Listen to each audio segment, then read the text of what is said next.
Seattle Sports Radio, KGR 93.3. And to Skip, who lives in Alaska. Hopefully you'll be tuning into our show on KBYR AM 700 out of Anchorage Sunday evenings at 8 p.m. Also wanted to give a shout out to the three couples from Idaho who came here because they listened to the show, and to that father and son duo who heard about the show on our podcast. That's on YouTube and sponsored by Sportsman's Cove. If you haven't already, subscribe to that channel. It's the Cove Sportsman's Network on YouTube, and they carry the Pacific Northwest edition of America Outdoors Radio, the only podcast to do so.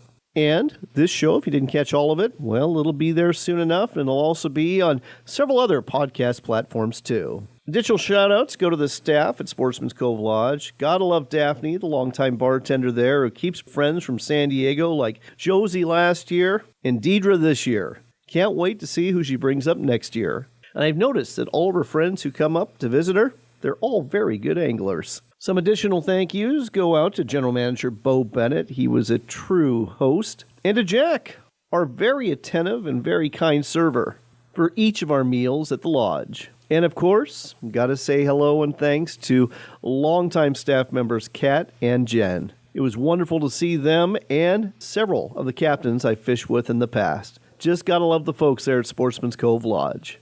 On that note, it's time to go. Here's hoping you're blessed in the days ahead, and here's hoping you get a chance to book a trip to Sportsman's Cove Lodge. The website for Sportsman's Cove Lodge, again, it is alaskasbestlodge.com. That's alaskasbestlodge.com, because it really is Alaska's Best Lodge. Use the promo code RADIO10 and get 10% off. And go fishing in Alaska. It's a trip you're never going to forget, and you're certainly going to enjoy.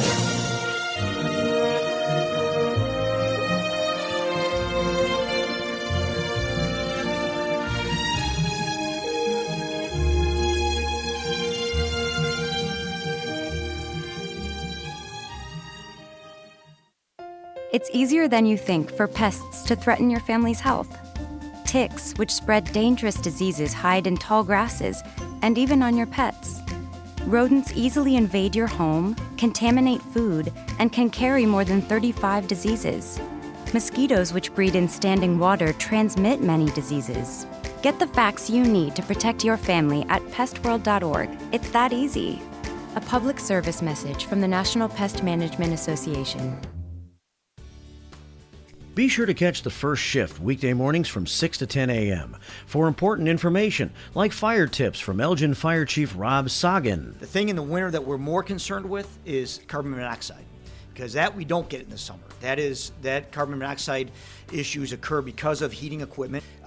Anything that burns natural gas, if it is faulty, can generate high levels of carbon monoxide, which in time can be fatal. So I can't emphasize enough the importance of having carbon monoxide detectors in your home. Every single year you will see somewhere in the country, and usually we'll get one or two in the Chicagoland area, where you'll see multiple fatalities in one home. You can't smell carbon monoxide, you can't taste carbon monoxide, you have no idea it's happening. And so it's critically important that you have the right detectors in your home. It's the first shift weekday mornings at 6 a.m. with me, Marky B, right here on WRMN. Looking to stay informed on the political issues that truly matter? I'm Dennis Sonar Green, inviting you to join me every weekday from 4 to 6 p.m. on WRMN for A Political Talk Show. WRMN, the talk of the town, is where you'll find clear, balanced analysis of the day's biggest news. We dig into the headlines, cutting through the noise to deliver. The word is out. Nissans cost less on Route 19, but that's not all. Parts, service, and body shop, they all cost less at McGrath Nissan. Used cars too. The reason why is how hard we try.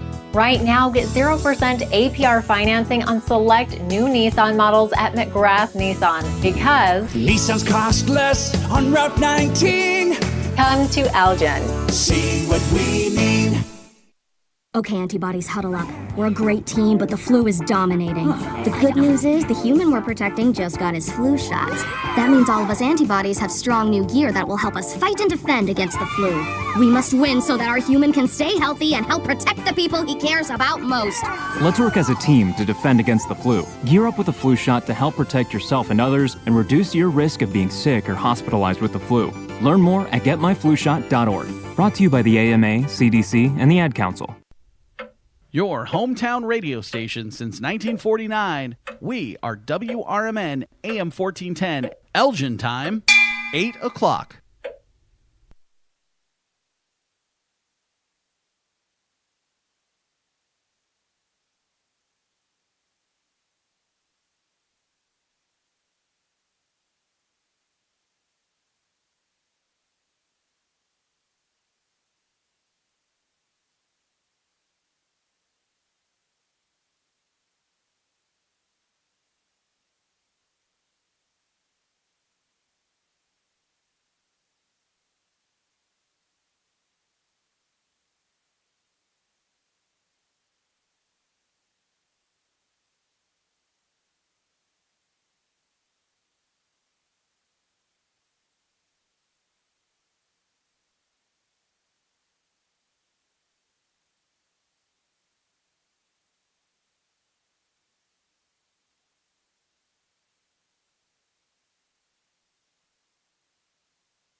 Do you own an annuity, either fixed rate, indexed, or variable? Are you paying high fees and getting low returns? If so, Annuity General would like you to have this free book to learn the pitfalls and mistakes of buying an annuity. The Annuity Do's and Don'ts for Baby Boomers contains the little-known truths about annuities, like how to help reduce your fees and increase retirement income. And it's free. That's right, free. As a bonus, we'll also throw in a free annuity rate report just for calling. We researched over 1,000 annuities and summarized rates and benefits from financially strong insurers. You get Annuity Do's and Don'ts for Baby Boomers and the Annuity Rate Report, both absolutely free for calling Annuity General today. Hurry, supplies are limited. Call now. 800-760-1845. 800-760-1845. 800-760-1845. That's 800-760-1845.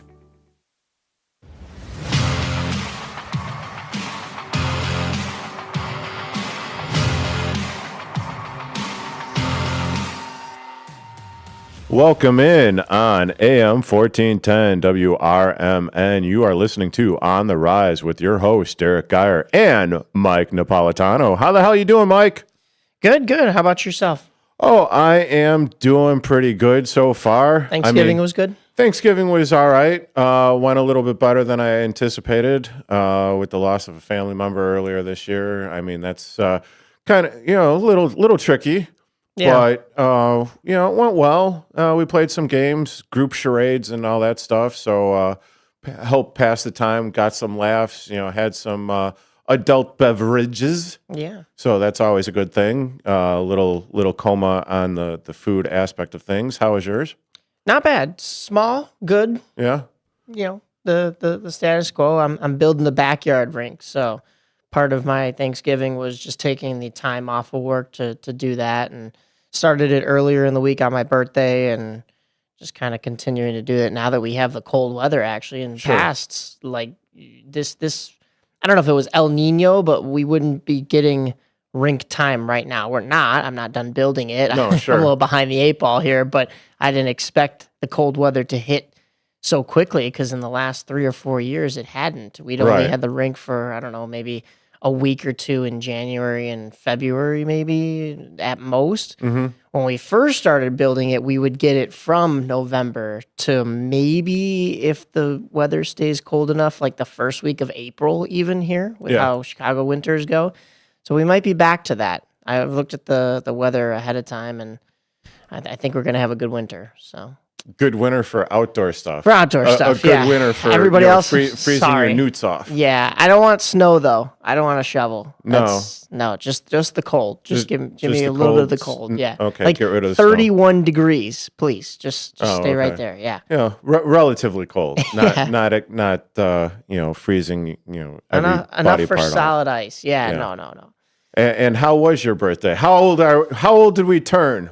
26 as I crack my back there. Oh, I'm cracking my back. I'm 26 years old. My body's falling apart. Oh, bite me, young one. But you are listening to On the Rise, and this is AM 1410 WRMN. Kind of, it is Saturday morning. Woke up and the temperature was 24 degrees.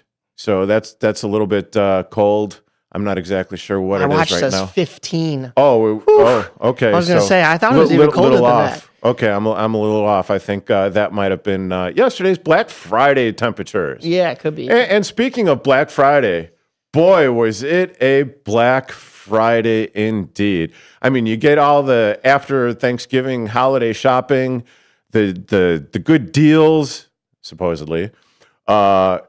But you've also got the Illinois High School State Championship play.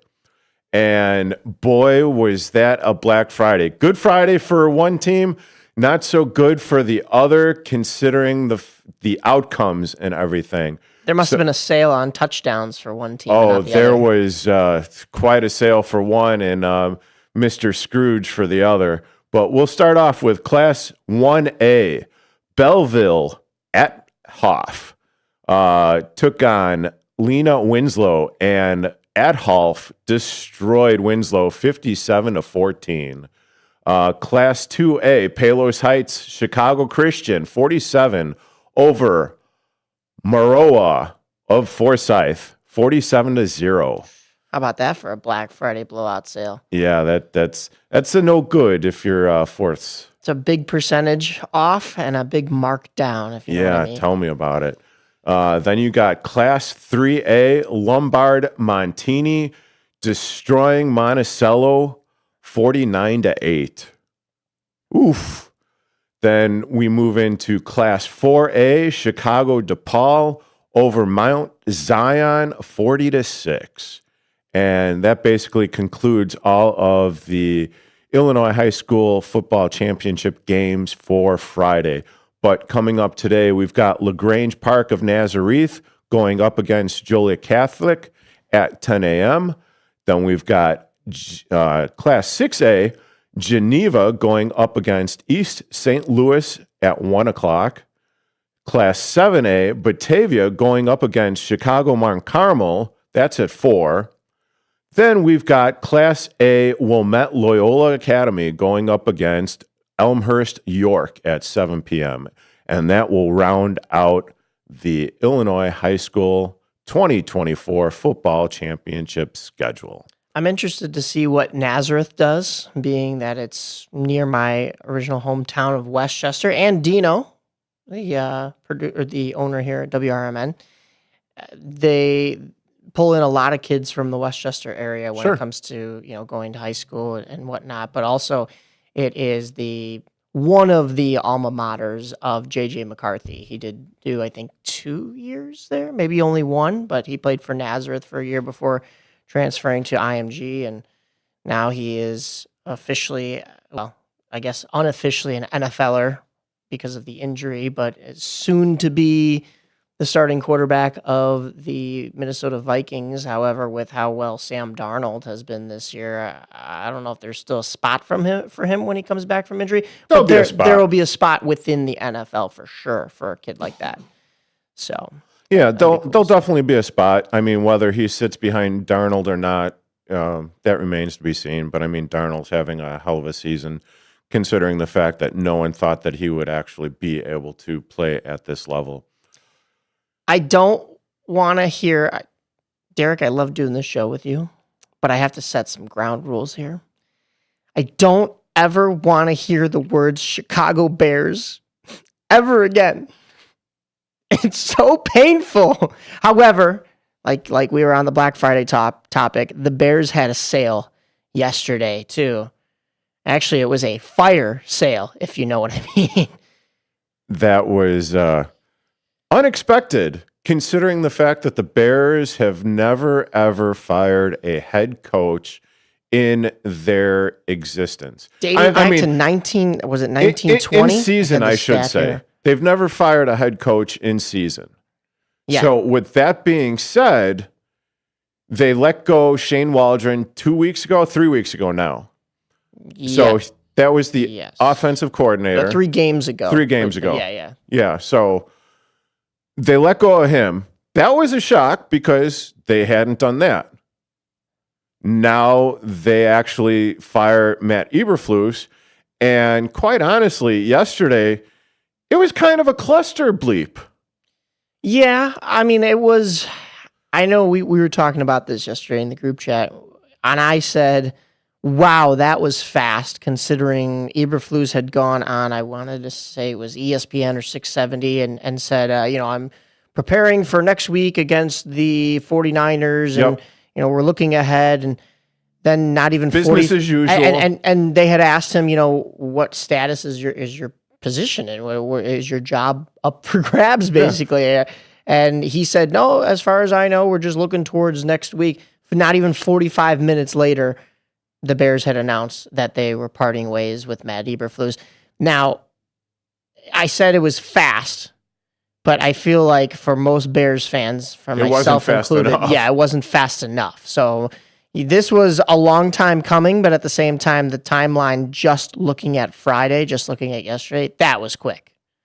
Yeah. Thank goodness, though, because if you watched on Thanksgiving, thank goodness that game was in the morning. Otherwise, I think everybody would have hurled their turkey because And I don't mean throw it across the room. I mean, they might have done that as well. But I mean, that last drive made any football fan want to puke.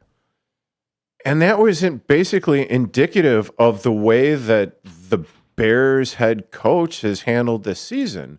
Yeah. It's been absolutely bonkers. Yeah. First off, okay, we'll start off with week number 8 against Washington.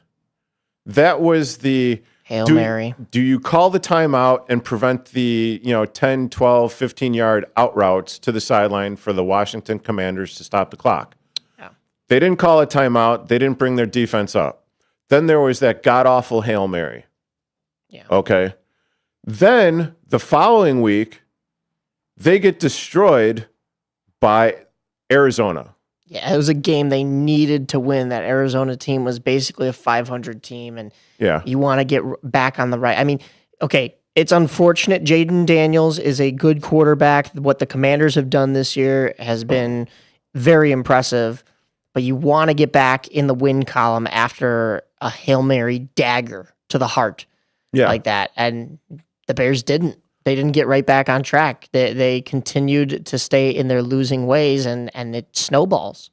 It definitely snowballed after that. There was the talk about whether or not this unbelievably bad loss is going to carry into the next week, and it did, because that next week against Arizona, they lost 19-3. Caleb Williams got sacked 9 freaking times.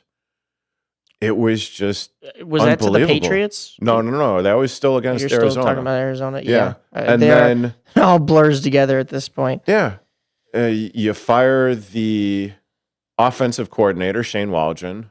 Yeah, basically 10 months after the Bears hired him. I mean, it was within the same calendar year. Yeah, same calendar year, and which is kind of funny because Luke Getsy, who is the offensive or was the offensive coordinator in Las Vegas. Yeah. He was fired 2 weeks before that, which was last year's offensive coordinator. Yeah. So not a good track record in hiring offensive coordinator. Exactly. My thoughts exactly. Okay. Then I mean, you get another gut punch from Green Bay. But I think the week before that, you get the god-awful blocked field goal at the end of the game, which is just yet another gut punch. Yeah. Absolutely. Yeah. Oh. It is purgatory for Bears fans right now, as well as, I mean, Chicago fans, Chicago sports fans as a whole. There's not a single team. If you look at the calendar year in 2024, there is only one team, one professional team that has made the playoffs. I'm not counting the play-in rounds. I was going to say, because that certainly seemed like where it was going. Right. And I'm not talking about the sub-500 mediocre, sub-mediocre Bulls that claim that they have success because they make the play-in rounds. No. The Chicago Red Stars made the first round of the NWSL playoffs. They unfortunately dropped. They did the same thing basically that the Chicago Sky did, but didn't drop all the way out of a playoff spot. They dropped from like 6th to 8th on like the last day of the season. So instead of having to play like the 5-6 matchup, they were playing the 1-8 matchup. They played Orlando. Orlando defeated them 4-1. Orlando goes on to win the NWSL championship. So they made a playoff game. They scored a goal in the playoffs. That's all Chicago has to show for this year. Obviously, it wasn't going to be the White Sox, 121 losses. It ain't going to be the Bears. Now, I know technically there is still a chance. On Thanksgiving... Oh, put a fork in it. It's done. On Thanksgiving, the funniest thing... Geez. I thought it was April Fool's and not Thanksgiving because they showed a graphic that said, in the hunt for a wild card spot, and they had the Bears listed there at 4-7. Yeah, okay. Realistic people know that is not the case. Let's stop dreaming. The Cubs missed by a long shot. The Bulls... if we're looking at the 2024 calendar year, they made the play-in rounds.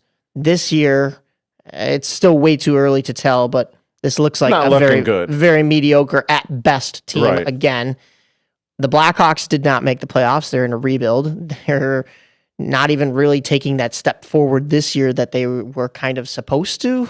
The American Thanksgiving holiday in the NHL is kind of a point where you can gauge whether or not you are going to be a playoff team or a seller at the trade deadline. And unfortunately, we're already here, and the Blackhawks have not looked consistent or great at times. What's and we're the going to old get into saying? that, but 2 steps forward, 5 steps back, something like pretty that with much, the Blackhawks? Pretty much. It feels that way, though, with the Bears, especially if you look at fourth quarters, going back to the football talk. This Bears team, they don't wake up until the fourth quarter, typically. They've had a couple of games. You look at that Minnesota game where they finally had a lead the first quarter. But it seems like when the Bears get to that fourth quarter and they start playing well and they take those 3 steps forward and maybe they score a touchdown or maybe they work down the field enough to kick a field goal to tie the game or bring it within 1 score. And then the very next time they get the ball back, the very next or it's the defense getting a stop. Yeah. And then the Bears get the ball back and you think, oh, okay, here's a great opportunity for the Bears to continue and get some momentum here and possibly take control of this game. And literally they take steps back because Caleb Williams steps back in the pocket and he gets sacked at crucial moments. That's another thing too. I think Caleb Williams has the talent to be everything that people are predicting him to be, but he's still very young and inexperienced. And at times when he needs to get rid of the ball, he's getting sacked and a loss of 20 yards. Look at just this past week. And not the Sunday game against Minnesota, but there were instances in that game. Oh, you mean the second loss that the Bears had this week? What did I say? They were going to lose twice in 5 days. Yeah. And so on Thanksgiving, there were opportunities in that final drive. Not only was there that really undisciplined face mask penalty, that I will say the calls did not go both ways because Keenan Allen had a face mask against him in which they ripped his entire helmet off. And he got up and complained, and they threw the flag against him. So that wasn't cool. Then they call it on the Bears' offensive line. Next thing you know, they're not in field goal range anymore. And what does Caleb Williams do on that very next play? Absolutely nothing. Gets sacked for another loss of 5 or 6 yards. And not only are you out of field goal range, then you're really out of field goal range. And I'm not saying that is any excuse as to why the Bears didn't take that timeout. That, of course, is solely on Matt Eberflus and a lot of the reason why he is now no longer in the league for the time being. I don't think he will get another job, but I mean, defensive coordinator probably. Yeah, it came down to the fact that, hey, like, you have to realize you're not in field goal range anymore, and your quarterback is not urgent enough in that instance to get that next play started. You have to identify that, and you have to be on the right mic channel. I think that was what was said by Thomas Brown, the offensive coordinator. He was waiting for the timeout call from Matt Eberflus, and all of a sudden, he's not hearing anything on the microphone. Yeah. How do you drop the ball that badly? Well, and that goes to show, like, the last 2 weeks in a row. You finish the game with a timeout in your pocket when it's a crucial time to call it. Yep. You don't call them when you need to. You don't rally your troops when you see something that needs to be done. It's just, I think the game is like way too fast for him, or was way too fast for him. Now it's way too slow because he's sitting on the couch. It is what it is. But I mean, geez, I haven't seen a head coach for the Bears that has been this inept since maybe Trustman. I mean, the comparisons are just shocking, but also not at the same time, because you go back to 2019 and it was, or was it? Yeah, I believe it. Yeah, it was 2019. So you had drafted Mitchell Trubisky a year prior, and then Buster, yeah, and then that didn't work out. But also it was coaching, so you had fired Fox in 2019. Then you flash forward to, was it 2022 with Nagy? Nagy, and you had Justin Fields. Yeah. after you had drafted him the year prior. And then now it's Caleb Williams. You drafted him this year, and now it's all over with the coach again. So let's see. Another comparison that they brought up was both Trubisky and Fields ended up going to the Steelers. So Caleb Williams to the Steelers, everybody, after the Bears fail at another rebuild. God, I hope not. I mean, and I'll do respect for Trubisky and Fields in comparison with Caleb Williams. Caleb Williams is showing a hell of a lot more flash than either of those two guys did. But, I mean, for the last 10 years, you're talking about Trubuster, then Fields, and the Bears' inept coaching. It's been the coaching. Yeah. You can't. There's no where way does the around coaching, it. And where does the coaching come from? Who hires the coaching? Right. The front office.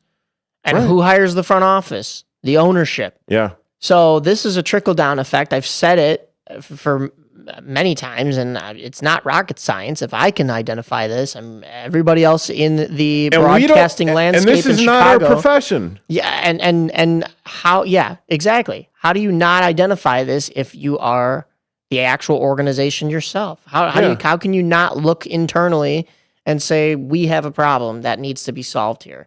Of course, the ownership is not going to sell. They still want to hold on to it. But how do you not at least shuffle around your front office? They did. They brought in Ryan Poles. They brought in. It was okay at the start. And Kevin Warren. Now we're starting to see the glaringly obvious holes in this operation. And the saddest part is that it isn't just the Bears. It's pretty much every Chicago team. As soon as say it ain't so. As soon as I thought this Matt was a happy Eberflus, Thanksgiving. I almost called him Matt Nagy. As soon as Matt Eberflus was fired, might as well. I mean, pick a guy. They're all the same person. I think they're just dressing up in different masks like it's Halloween every year. As soon as he was fired, there were tweets and posts out that said 1 down, 3 more to go, talking about the other coaches in Chicago. I mean, well, the White Sox already got rid of Pedro Grifol, and now they have Will Venable, and we'll see what happens there. I mean, there's not a whole lot to work with as far as Chicago White Sox baseball these days. But so you can't really throw that on Venable. It's not going to be a good judge of whether or not he's a great manager or not. But there's going to be a long leash with that one. But I mean, Thomas Brown, he's going forward as the interim Bears head coach. I mean, talk about having a rocket up his butt. You know, he started off as I believe it was the passing game coordinator or something. 2 weeks ago, 3 weeks ago. 2 weeks ago, 3 weeks ago. Then all of a sudden he's elevated to offensive coordinator. Now he's going to be the Bears interim head coach. And it's kind of funny because the voices that are out there, the professional voices that cover the Bears, are potentially saying that he, depending on the next 5 games, may or may not become the next Bears actual head coach. Yikes. How? Yikes. How? Yeah. You've got Vrabel out there. I know the hoodie is out there, but I mean, at the same time, how? Yeah. Do your due diligence and just don't settle for mediocrity with all of this. That's fair. That's true. Well, I know we talked about that. We kind of glazed over that loss to the Patriots. We will be having a Bostonian fan on the show a little later. Aaron Schellen will be joining us. He is the voice of the Chicago Dogs and also my broadcasting partner with Nye Hill Hockey on Stream Sports Midwest. We'll be talking with him. But before we get to that, Derek and I have to break down some other disappointing Chicago teams. I'm talking Windy City Bulls, regular Bulls, Chicago Blackhawks, Rockford Ice Hogs, maybe little Wolves and Steel in there as well, right here on the Rise. Hey, you're listening to AM 1410 WRMN. You are hearing the smooth tones of Derek Geyer and Mike Napolitano, and we will be back with some Blackhawks, Bulls, so hockey and basketball right here on the Rise.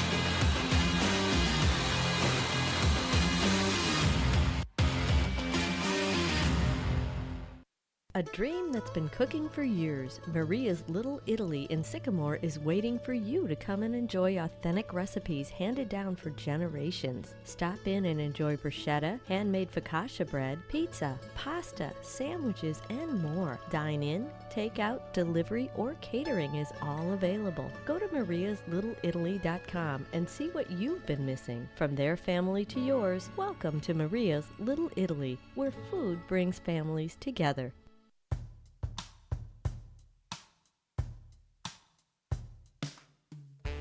Get ready for a wild ride through Hollywood on movies and more. Every Sunday night from 7 to 8 p.m. on AM 1410 WRMN. Join provocative critic Lisa Johnson Mandel and fellow critic Derrick Sante as they sift through the latest movies and streaming content. With spoiler-free reviews, intriguing news, and even movie star interviews, they'll help you decide what to watch without the confusion. Your time and money are precious. Let us guide you to the best entertainment. Don't miss out. Tune in for your inside scoop on the world of film. Every Sunday night from 7 to 8 p.m. on AM 1410 WRMN. Ultimate Combat Gauntlet Live Professional Wrestling. The newest, freshest, most exciting, action-packed, fun-to-watch wrestling event on the southwest side of the Chicagoland area. At Magoo's Bar on 6550 South on Menard Avenue in Bedford Park. Next show, Friday, 20 September. Doors open at 6 p.m. Show starts at 7 p.m. $20 for adults, $10 for children accompanied by adults. Discount for military veterans and first responders.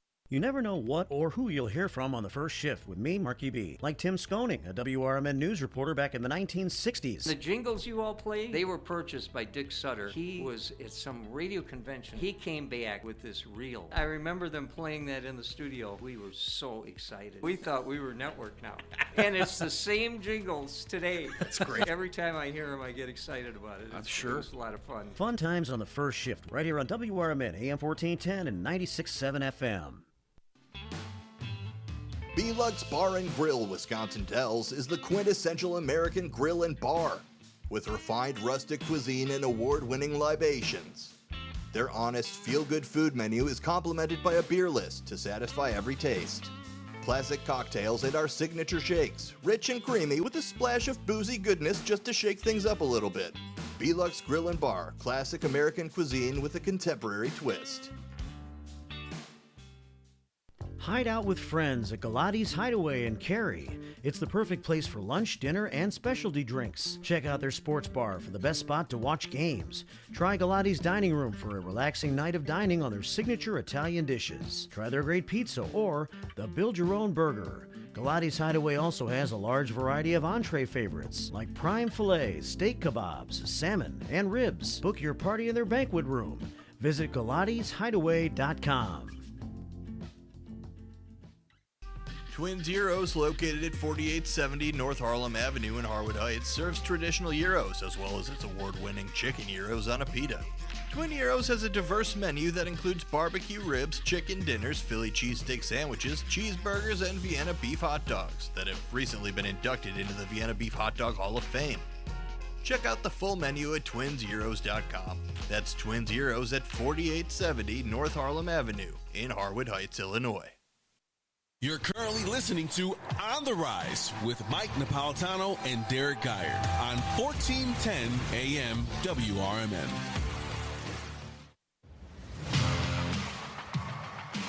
Welcome back to On the Rise, AM 1410. I'm your host, Derrick Geyer, alongside Mike Napolitano.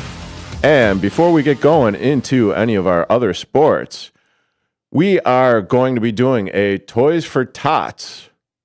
This is going to be the official the official drop-off site for Toys for Tots, going on now through December 14th,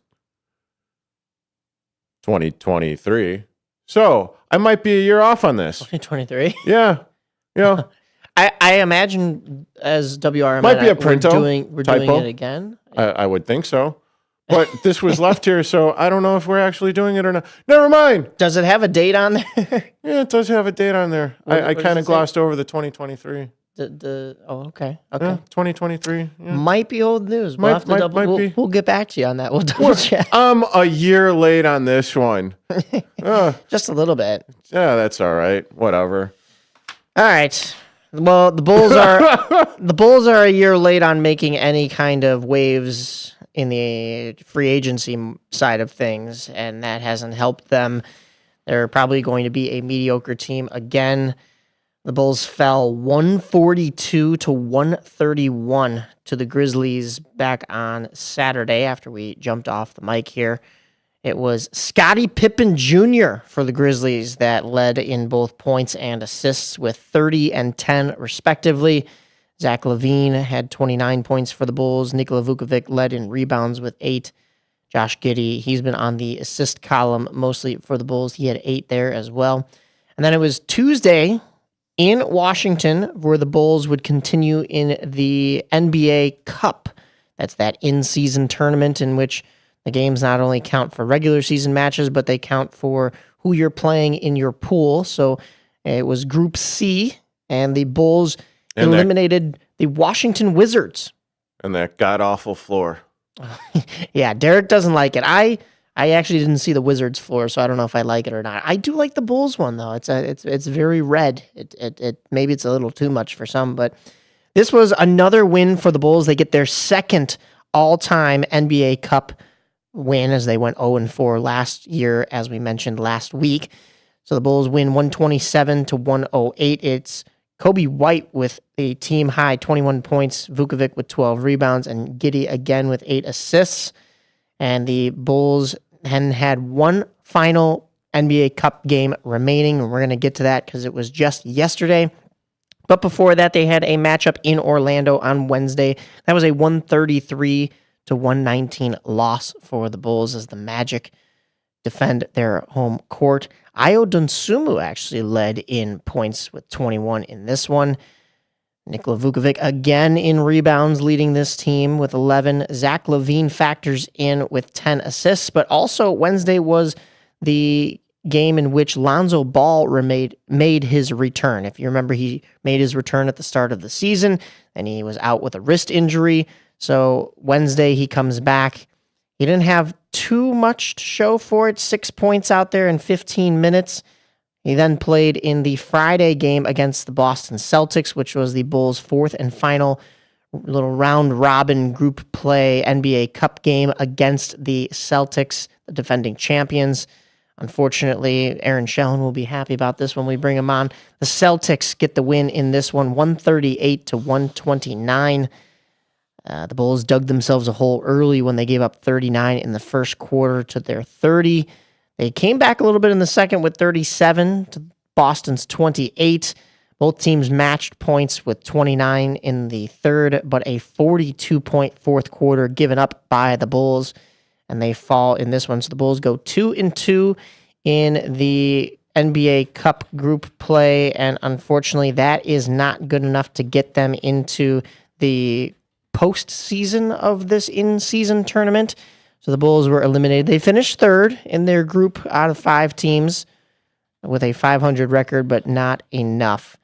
Lonzo Ball in that one, 22 minutes, 2 points to show for it. He also had 2 steals, which was half as many as he had against Orlando. He had 5 assists and 3 rebounds as well. Patrick Williams is still out as of right now. That's a foot injury. I also have heard talks that he may be on the trade block for the Bulls, so we will monitor that as it goes on, but don't be surprised if the Bulls are looking to make a move as soon as he is healthy. The future games for this Bulls team, Monday night against the Brooklyn Nets at 7 p.m., Thursday in San Antonio to face the Spurs at 7 p.m., and then Friday versus the Indiana Pacers at home. We're going to be talking about them a little bit more because it is the G League side of things, and they will be out in Indiana. So while the Bulls are playing the Pacers here in Chicago, it will be the Windy City Bulls playing the Indiana Mad Ants out at Gainbridge Fieldhouse in Indiana, but not Friday night. We'll get to that in just a minute. I want to recap that the Windy City Bulls, they had a home game last Saturday after we jumped off the mics here. That was an 86-77 loss to the Wisconsin Herd. That is the Milwaukee Bucks farm team. Windy City is now 2-6 and 6th in the Central. Adama Sanogo is back, but was still out as of last game because that was last Saturday. But during this past week, he was taken off the Windy City Bulls IR.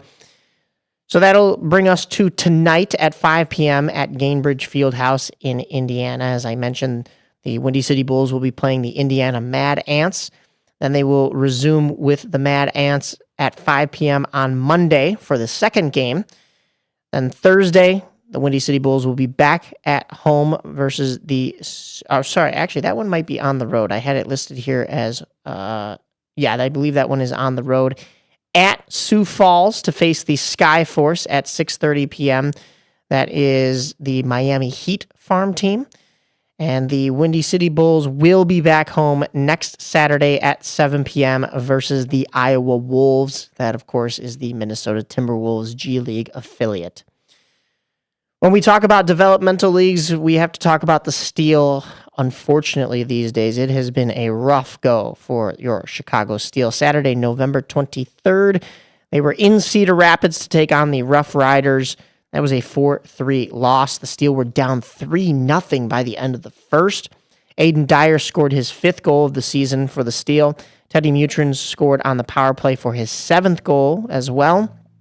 That ended a 5-game goal drought, though, for him. Ashton Schultz tallied a power play goal for his 6th of the season, and goaltender Jack Parsons made 29 saves in the loss. Wednesday was not a happy Thanksgiving Eve for this Steel team either. That was a 5-1 loss to the Green Bay Gamblers in Green Bay. The Steel haven't won a game in their last 8 games. They are 0-6-2. Those 2 losses, or ties, as they list them in the USHL, came in overtime. I was hoping that I wasn't actually reading that correctly. No, it's been bad. Unlike the promo that I did at the beginning of this segment, which is over a year old, I was really hoping that wasn't the case. And are you correct in 46 goals allowed in that stretch? I did the math last night, my friend. Oh, my goodness. 46 goals against in that stretch. That is a 5.75 goals against average for the Steel team. And they are currently on a 5-game losing streak. As I said, they haven't won a game in their last 8, but a couple of them have been overtime losses or considered ties in this league. But a 5-game losing streak. The Steel have now played 22 games. They are 6-14-2. They are in 7th out of 8 teams in the Eastern Conference. The only team below them, the USA Hockey NTDP. That is the National Team Development Program. So I don't think that's very good either if your National Team Development Program is only got 7 points on the season. They're 3-13-1. But for your Chicago Steel, 59 goals for, 100 given up, 342 penalty minutes. There's only one team in the Eastern Conference with more penalty minutes than the Steel, and that is the Youngstown Phantoms. They're sitting in 4th. So despite the box time for the Youngstown Phantoms, they're still doing better, much better than this Steel team. Stay out of the box, boys. What are you doing? They will resume tonight, and their next home game is against the Madison Capitals at 6:05 right here in Fox Valley. That is a full team autograph night. And then next Friday at 7:05 p.m. at Souders Capital Ice Arena to face the Madison Capitals again. And then 3 games in a row, the Steel will have to face the second place in the Eastern Conference, Madison Capitals. This is not going to be another stretch of easy games. Next 3 games, as I said, all against the Madison Capitals. At home tonight, next Friday in Madison, and then next Saturday back home to face Madison once again at 7:05. That will be NHL 94 night presented by Rookies All-American Pub and Grill. I better see some NHL 94 style sellies after they score some goals. If they score some goals, please steal. Let's get to it. All right, let's go to the professional side of things quickly. The Blackhawks had an up and down week after we jumped off the broadcast last Saturday at 10 a.m. The Blackhawks started at noon on NHL Network against the Philadelphia Flyers. That was a 3-2 loss in overtime. Bedard was still on the wing for that one, and Connor Bedard was still scoreless after that one. Not a good look for the rookie. That brought the scoring drought to 12 games. Peter Mrazek had a highlight reel sprawling save on a wraparound attempt with the paddle. That was fun to watch. But what wasn't fun for Blackhawks fans is watching Matev Michkov with the overtime winner to give Philadelphia the extra point. Wednesday, the Blackhawks would be back at the United Center for a Thanksgiving Eve matchup with the red-hot Dallas Stars. They have been a phenomenal team all season, but it's the Blackhawks that get the win in this one. A 6-2 final score. Yeah, I couldn't believe that one. I was out. And I was watching the game. I couldn't believe it. I was tuning in periodically. Of course, I myself can't watch the game. So I'd have to You don't have the rabbit ears? I don't have the rabbit ears, and I also don't have DirecTV or AT&T. So I also don't have the streaming service because I'm not going to be paying. It's stupid. I'm not going to be paying $30 a month to watch any of these teams. I'm just going to put that out there. So I was out with some friends to see this game, and I couldn't believe it myself. Taylor Hall had a hat trick. A hat trick. Was this the guy that got benched a couple games ago? He was a healthy scratch not even 3 games ago. He's supposed to be a veteran on this team that isn't getting healthy scratched, but this was his first hat trick since 2013. He didn't even have a hat trick, Derek, in his MVP Hart Trophy season in 2018. It's been over a decade since Taylor Hall had a hat trick, and he decides to do it in this game. The last time a Blackhawks player had a hat trick was back on March 10th of this year. That was against Arizona. That was Colin Blackwell. Funny enough, Colin Blackwell played in this game, but of course he is no longer with the Blackhawks. He was on the Stars. He did score in this game as well, so I thought it was just a funny tidbit there. But then Connor Bedard breaking the scoring drought. You saw him look to the heavens after the celebration, or as the celebration. He gets back in the goal column with an astonishing snipe. Do we have audio of that one? No. Okay. I was excited. When did this game happen? Wednesday? Yeah, that's too close of a. Yeah. Sorry. And I was hoping, but if you do get a chance, go back and look that one up because that was a beauty. I'm not sure if he got 2 posts on that one, but he snuck that in right under the bar, right where the bar basically meets the crossbar, and man, was that a beautiful goal. Yeah, we'll have last Wednesday's highlights next week. Okay, I like that. Joking. I don't like that. Yeah. I mean, a little late on the holiday thing. That's fine. Definitely a little late on the, Connor Bedard snipe. So sorry, Mike. I thought my mom's cooking was phenomenal at Thanksgiving, but I don't think. I don't think anything could compare to watching that Connor Bedard snipe on repeat. The food was great, but I chose to devour that highlight over and over and over and over again. Sorry. I got nothing. It still doesn't make up for a 12-game scoreless drought. Of course, it's only his sophomore season, and this team isn't going anywhere, so I'd rather him get the kinks out now. I'd also rather him be at center, not the wing, because despite the fact that Connor Bedard has been the second worst player at the dot since he has stepped in the league, I think with the fact that this Blackhawks team isn't going anywhere, you need to get Connor Bedard the time in that center role at the dot to really develop there and work out all of the troubleshooting now rather than when it actually matters for this Blackhawks team. Yeah, Because he but he's didn't really still- figure the wing out either. He's still setting players up, though. He's Oh, still yeah. setting Oh, his teammates up. He's still getting assists. During that- during that goal drought, It's not like 6 he's points. not being productive. 6 assists. I get it. You know, it's 0.5 points a game based on the 12-game scoreless drought and everything. 6 assists, okay. Yeah. Half a point a game.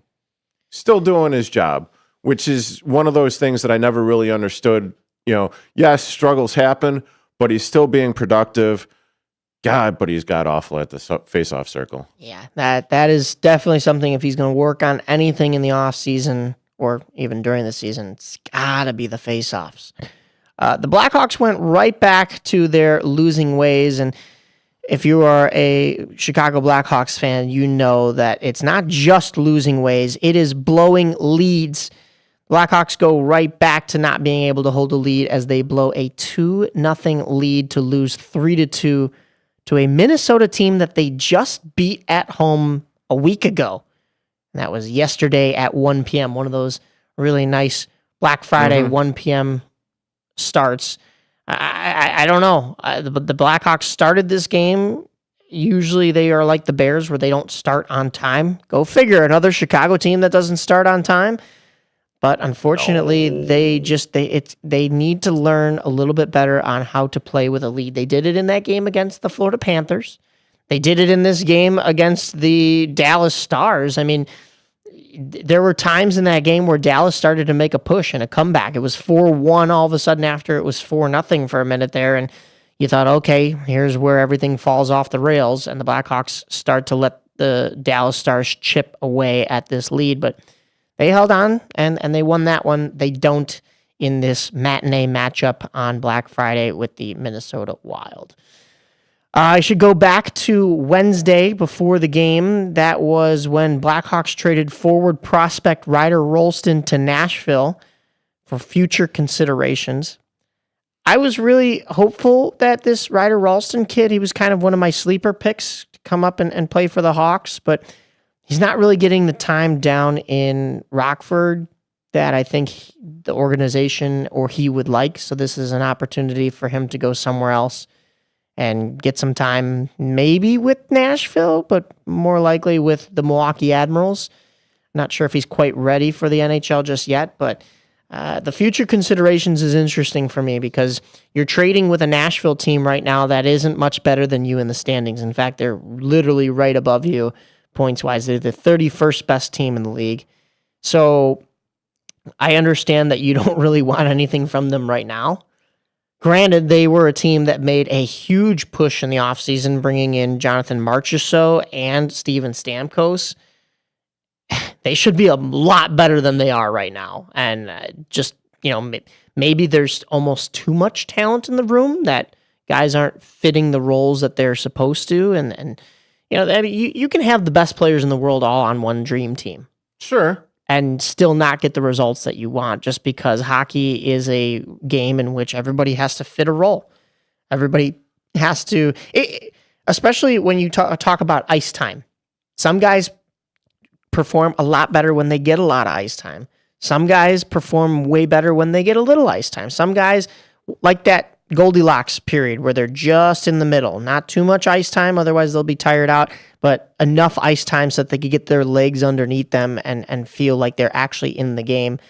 It's kind of like, if there are White Sox fans out there, how they put Craig Kimbrell in to be the setup man in the 8th inning rather than the closer because you already had Liam Hendricks.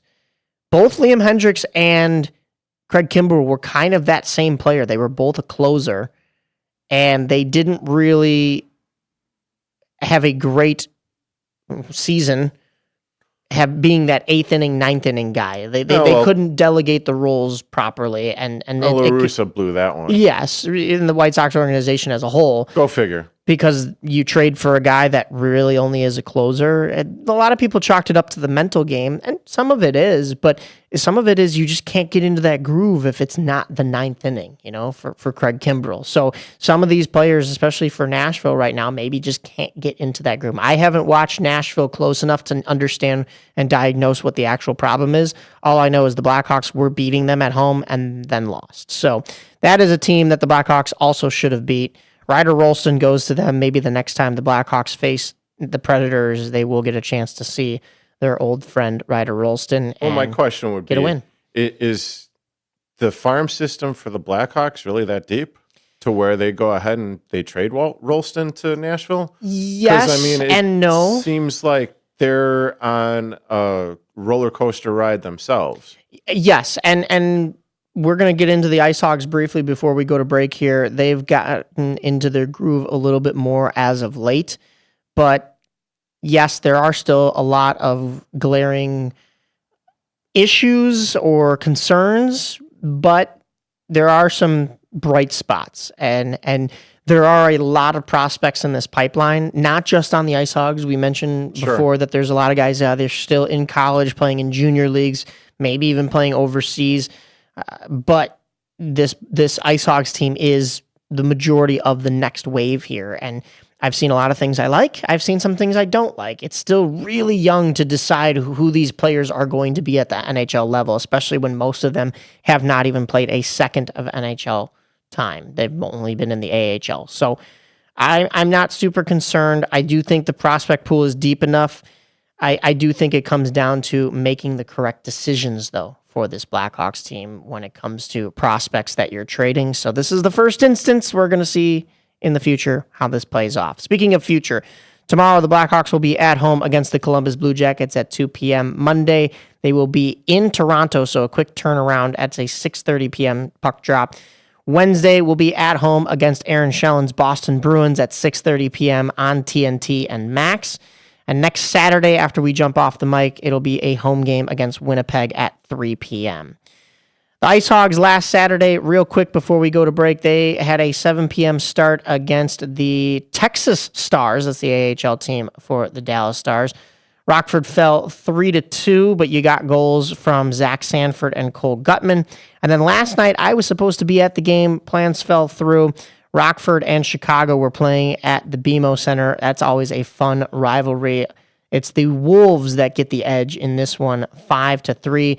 They get goals from Tyson Jost, Scott Brindamore, Wagner, Tyson Jost again, and then Noel Gunler.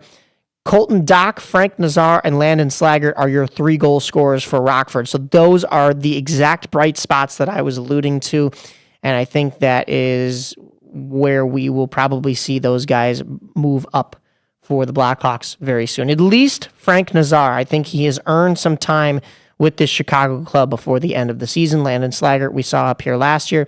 And Colton Dock, I mean, he had a great year last year, and now, I mean, I don't know why. He's not injury prone like he was last year. I don't know why you wouldn't maybe give him the chance in a meaningless season. Get these guys up a little bit. I know you don't want to derail their production or development. Yes, thank you. But we'll see. We shall see. Future games for the Ice Hogs tonight at UW Milwaukee Panther Arena in Milwaukee to face the Admirals at 6 p.m. And tomorrow at Chicago. So at the Allstate Arena at 3 p.m. the Wolves and the Ice Hogs will face off for the 4th installment of this infamous rivalry. The Wolves have won all 3 going into this one. They'll play each other 12 times this year, so they have time. And then Rockford will be in Lehigh Valley to face the Phantoms on Wednesday and in Hartford to face the Wolfpack on Friday. All right, we are about to bring in my Nihil broadcasting partner, Aaron Schellen. So stay tuned. We will be hearing from him, getting to talk to you about Nihil hockey, and also his spot with the Chicago Dogs as the voice of the Chicago Dogs. Stick around right here on the Rise for my co-host, Derrick Geyer. I am Mike Napolitano, and we will be right back. On WRMN. AM 1410. Twin Zeros at 4870 North Harlem Avenue in Harwood Heights, Illinois. Check out the full menu at twinzeros.com. Twin Zeros Restaurant in Harwood Heights not only serves traditional gyros, but also has chicken gyro sandwiches. Twin Zeros also serves a variety of sandwiches ranging from cheeseburgers and Vienna beef hot dogs that have recently been inducted into the Vienna Beef Hot Dog Hall of Fame, Italian beef, Italian sausage, and combo sandwiches, to ethnic favorites such as Slovaki and Grecian chicken. Slovaki is shish kebabs, specifically chicken or pork shish kebabs, grilled to perfection, served on a warm pita with tomatoes, onions, and our homemade tzatziki sauce. You can also enjoy barbecue ribs served every day. Twins is open 7 days a week and also delivers locally. Located at 4870 North Harlem Avenue in Harwood Heights, check out the full menu at twinzeros.com. That's twinzeros.com. Your hometown radio station since 1949. We are WRMN AM 1410, Elgin time, 9 o'clock.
You are listening to AM 1410 WRMN On the Rise with yours truly, Derrick Geyer and Mike Napolitano.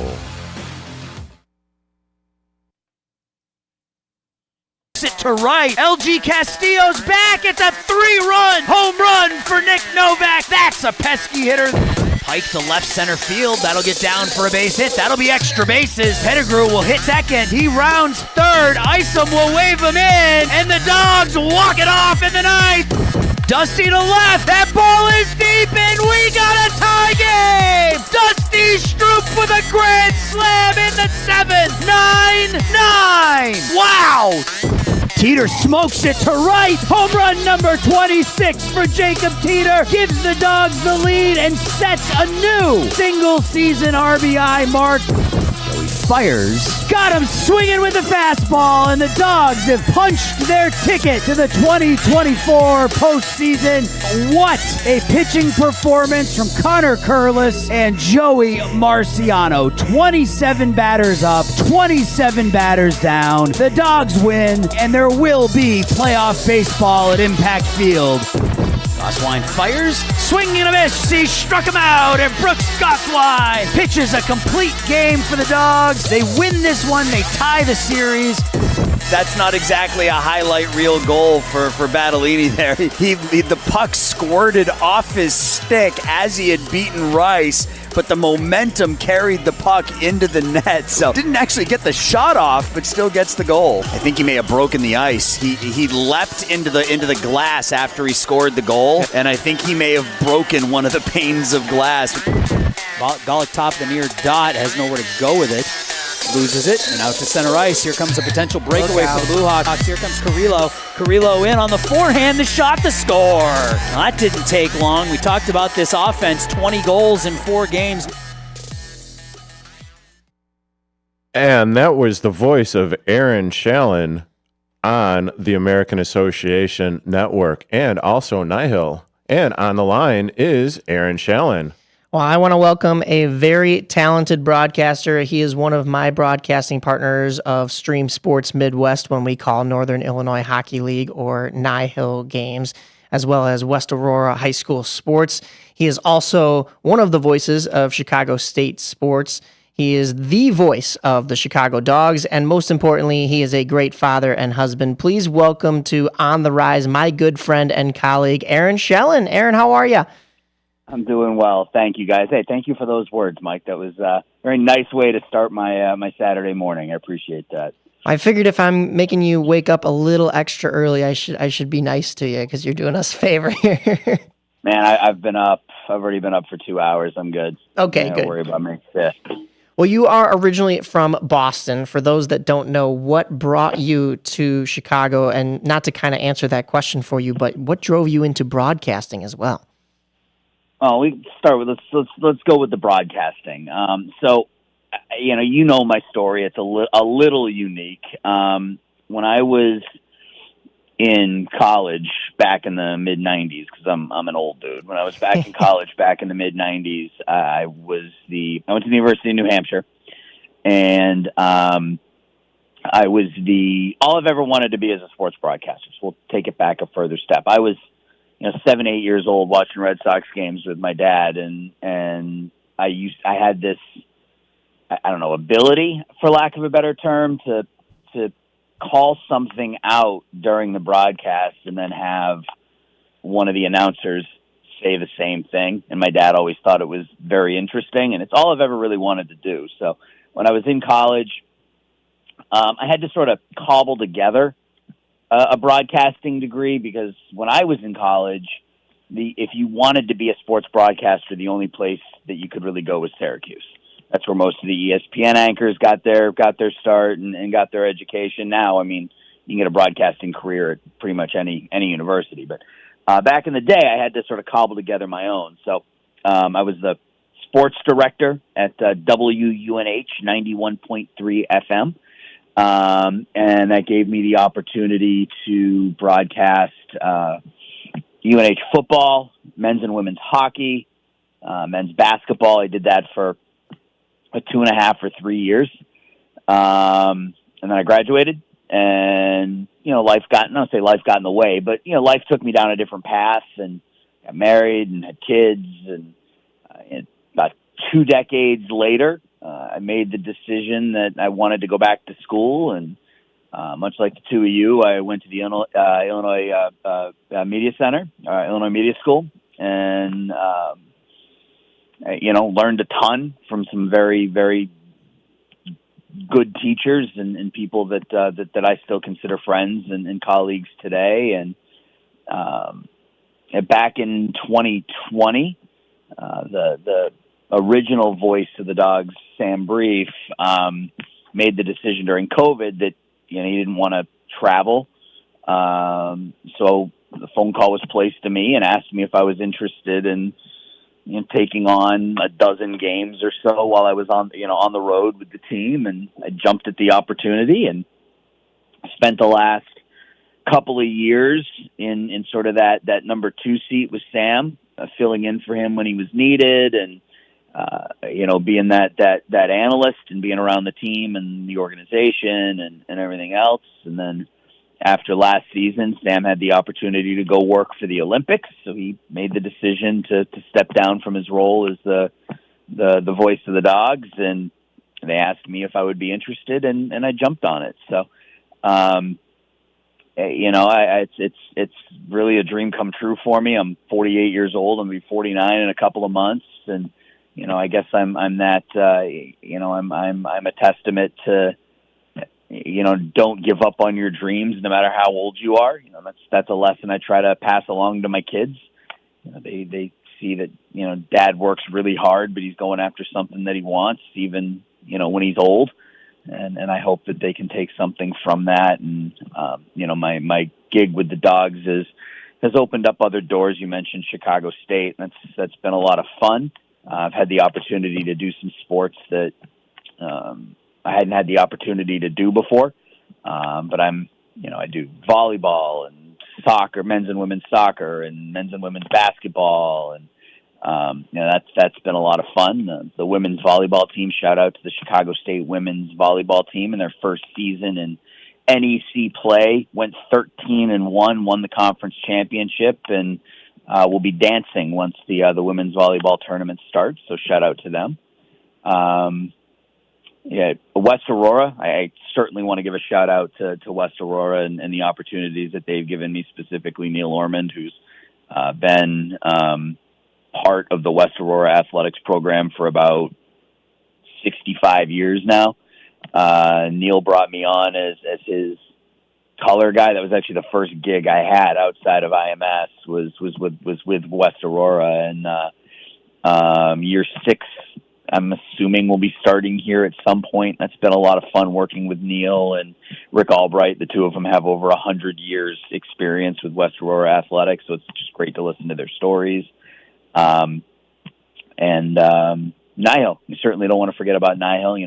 That's something that is near and dear to me. You know what a big hockey fan I am, and the opportunity to broadcast youth hockey is a lot of fun and something I take very seriously, even though it's a 4-man crew, I guess, at this point. So, I keep myself busy.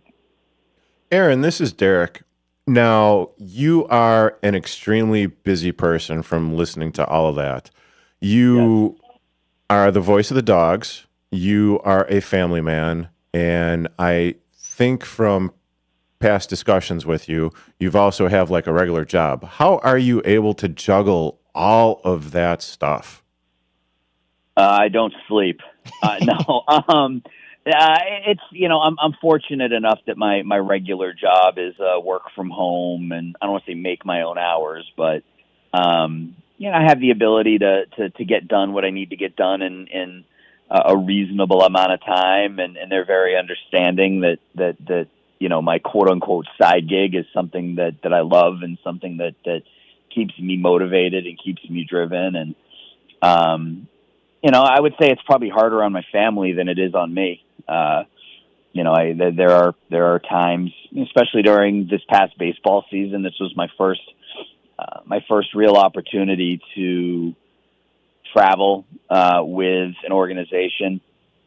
So there were weeks, 9-10 days where I wasn't at home, and a lot of the responsibility fell on my wife, and she's the best, and she is all in on this with me, and she understands that this is my dream and this is my passion, and she makes the sacrifices for me. I can't explain how grateful I am to her and my kids who, as long as Dad comes home with, some little, tchotchkes or whatever from the gift shops of the stores of the cities that we go to, they typically are okay with it as well. So, it can be hard. I've been going, I go probably about 70 hours a week, 75 hours a week sometimes. But, when you're doing, it's cliche, but when you love what you do, it's not work, and when I'm calling a Dogs game after, I had a long day at work, or, a Saturday rolls around, I could either sit on the couch and watch TV, or I could go call 3 or 4 hockey games. I choose to go call the hockey games because I enjoy it. So, it's a lot of hours, but it's not as tough as you would think because, like I said, I'm doing something that I truly love to do. So, you mentioned calling the hockey games as a choice. There are still a lot of parents and coaches out there that aren't familiar with Stream Sports and the Stream Sports Game of the Week process. Yeah. So how can they get a hold of you in order to broadcast their games? So if you are a parent who has a youth hockey player who is playing in the Northern Illinois Hockey League, it's really very simple. You just email myself or my partner, Eric Willowhite, at streamsportsmidwest@gmail.com. You tell us, who you are, what team your kid plays on, and we get you scheduled. And the Nihil stuff, Mike, has that's been a labor of love for Eric and I. Eric's been doing it longer than I have. We are as Stream Sports Midwest. Eric and I are in our 4th season. I want to say Eric is in his 6th or 7th calling Nihil games, and this has just been a fantastic opportunity for us. We as you know, we travel all over the Chicagoland area, and call games anywhere from 10-year-olds up to 18-year-olds. Today, I'm actually going to be in Franklin Park for a 19U girls hockey game, so I'm looking forward to that. That's at 4:50 today out at Franklin Park Ice Arena. So if you've got nothing going on this afternoon, you can hop onto YouTube, search Stream Sports Midwest, and watch that game there. That should be a lot of fun. But yeah, it's pretty easy. Just shoot us an email, and we'll get you scheduled. Now, we've spoken with Cesar Perez on this show about being a hockey dad to, a young kid who is in programs like Nihil. But what does this broadcast from Stream Sports Midwest really do for the kids and even the parents and coaches? Well, from a kid's perspective, they just think it's cool, right? Because, one of the things that Eric and I made it a point to, one of the first discussions we had was how we were going to call these games. And the decision was made to call them as professional as possible. Now, you'll see times, especially at some of the really younger age groups and, some of the leagues that aren't as advanced where, the kids are still learning how to be on their skates and learning how to move within their bodies. And just, and so you see players tripping over themselves and players falling down and players, trying to take a wrist shot and whiffing. And you see a lot of that stuff because it's just what comes with the age group. But Eric and I have always made it a point to treat these broadcasts as professional as possible. We want these kids to feel like they're they're on the United Center, and you've got, pro hockey broadcasters calling their games. So, we try to be as professional as we can when calling the games. And I think the kids think it's cool. And I know the parents appreciate it. I know, the parents, love being able to send the links to, mom and dad down, or grandma and grandpa down in Florida or out in Arizona, or, we've had viewers from Mexico and Poland and, all over Europe and stuff. And I think they appreciate the effort that goes into it. They appreciate the fact that we don't, belittle is the wrong word, but probably the best word I can come up with, that we don't belittle the players when they make a mistake, that we treat it, just as part of the broadcast. So I think that's been a big part of this for Eric and I, is that we treat this no differently than if we were calling, Blackhawks games. You're listening to AM 1410 WRMN. On the phone with us currently is Aaron Shallon. All right, Aaron, so back in February, we got the chance to cover the Nihil Blackhawks championships. You mentioned at the United Center. You kind of alluded to that there, which was not only a dream come true for myself and Eric Willowhite, one of our other broadcasting partners, as Blackhawks fans. I'm sure it was for you as well, being in an NHL arena, but also the young athletes that are out there on that ice surface, win or lose, partaking in a moment that they will take with them all of their lives. I know we have talked a bit with Nihil director Ruben Medina and Nihil president Bob Apter about this, and you and I are kind of in the same boat. I'm kind of playing dumb here, but what are some exciting things that are on the horizon with Nihil as far as locations, expansions? And I know you set a lofty goal of 90 games that you want to stream this year. Yeah, so I was going through the numbers. Actually, you and I were going through the numbers, and we were together last Sunday. And in our first season back in 2021, I want to say Eric and I did somewhere in the vicinity of 60 games. 2022, that number dropped to 45-ish. It was at that point that we decided to add a third member to the team to sort of take some of that pressure off of Eric and I, so that we didn't always have to be at every single game. And that's when we brought you in. And last year we did, I want to say it was right in the low 70s, 71, 72 games between the start of the season and the Nihil Championships in February. And we brought in a fourth member this year, Ethan Wiles. And yeah, I was shooting for 90 games broadcast this year between the beginning of the season and the Nihil Championships, which are March 4th, I think. Is that the right date? I'll double check in here for you. I think I have it in my calendar. 4th. No, it's March 2nd, maybe. I think it's whatever that first Sunday is in March. I can't remember. At any rate, yeah, the goal is to get up to 90 games this year. I mean, really, I want to do as many as we can. For me, it's and we've talked about it. It's fun. It's something I enjoy. Obviously, it's a source of income for everybody. But yeah, it's my goal this year. We have the ability now with a 4-man crew to run broadcasts at multiple different venues at the same time. It was a couple of weeks ago. You and Eric were in, I don't remember where you guys were. Elmhurst. We were at the Edge. Bentonville, yeah. While Ethan and I were up in Kenosha. So it just gives us the opportunity to be a little bit more flexible and be able to get more teams scheduled. And who knows what expansion will look like. Eric and I both have full-time jobs. He's the SID over at Illinois Tech, so he's a very busy person. I'm very busy as well. So we want to get as many games in as we can. Who knows what the next couple of years will look like as it pertains to Nihil and Stream Sports Midwest in general. So looking forward to it. It's something that I really enjoyed doing, and the more of it I can do, the better. I have March 9th in here, which is actually the second Sunday in March. I'm pretty sure that's it. I may have to double check, but that's what's in my calendar. All right, that's what we'll go with.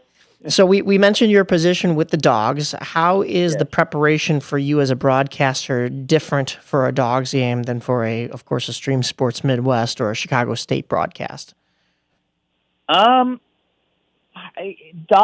stuff is probably easier just because I'm around the players and I'm around the team so much that the stories just, they just appear. stuff that happens when we're on the road or when we're on the bus that, I can talk about. And obviously there's stuff that I can't talk about that we keep between the team and the players and stuff. But yeah, I mean, the broadcasting is all about preparation. I mean, I think any good broadcaster will probably tell you that they spend more time prepping for the game than they do actually calling the game that they're prepping for. But as you get into the season, that prep gets easier because you know the players, you know their families, you know their stories. So one of the first games I ever did for the Dogs back in 2020 was up in Fargo, North Dakota. It was the Dogs and the Fargo Moorhead Redhawks, and the Fargo broadcaster's been there for years. His name is Jack Michaels. He's Mr. Fargo. He does Fargo baseball. He does North Dakota State sports.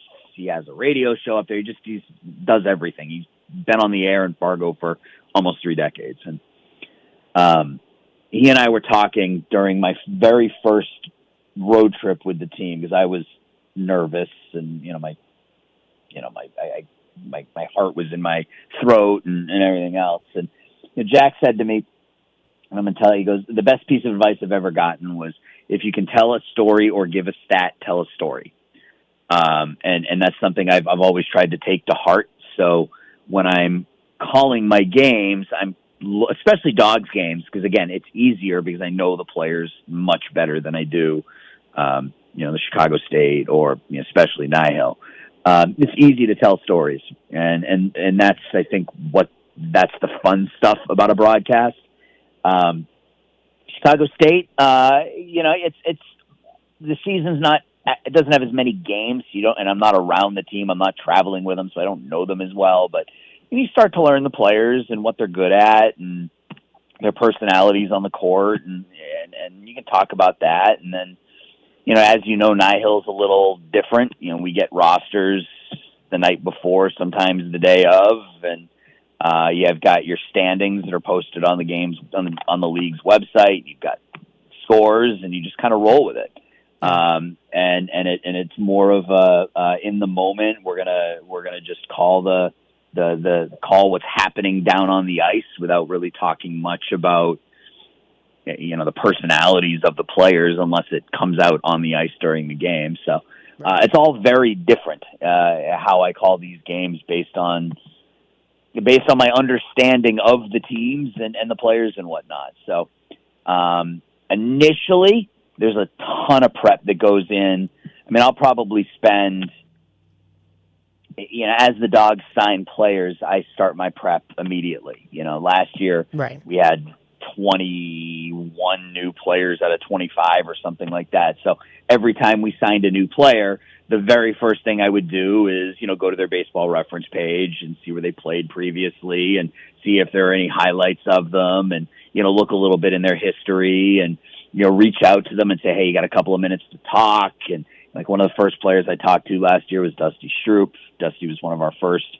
We picked him up from Cleburne and immediately sent him a message on Twitter and said, hey, you got a few minutes to talk. And hey, Aaron, sorry not to cut you off or anything, but we got about 15 seconds left. So why don't you give us those websites or where people can contact you again? Oh yeah. Oh great, yeah. So I don't have Twitter anymore. Oh no. But I am on Instagram at Aaron Schellen. It's just my name, AARONSHELAN, and I'm on Blue Sky. Actually, it's Sports Guy Aaron. So you can find me there as well. That's it. That was great, Aaron. We will talk to you again, hopefully, on this show, especially when it comes around to baseball season. You talked about telling a story. Aaron is one of the best at that, and we didn't want to cut you off there, but I hope your fantasy team's doing well. We're going into some fantasy football. I don't know if I want to say I hope the Bruins are doing well, especially after that coaching change, but pleasure to have you, and thank you for jumping on again. Appreciate you guys having me. Thanks. Thanks, Aaron. All right. Stay tuned, everyone, as we come back. Derek and our buddy here, Nick Johnson, will be breaking down fantasy football. He's in the same league as Aaron Schellen, so we'll get a little insight there. But that'll be next right here on the Rise. And then, of course, the truth about Chicago sports at the top of the hour with Marcus Mack right here on AM 1410 WRMN. You're listening to On the Rise.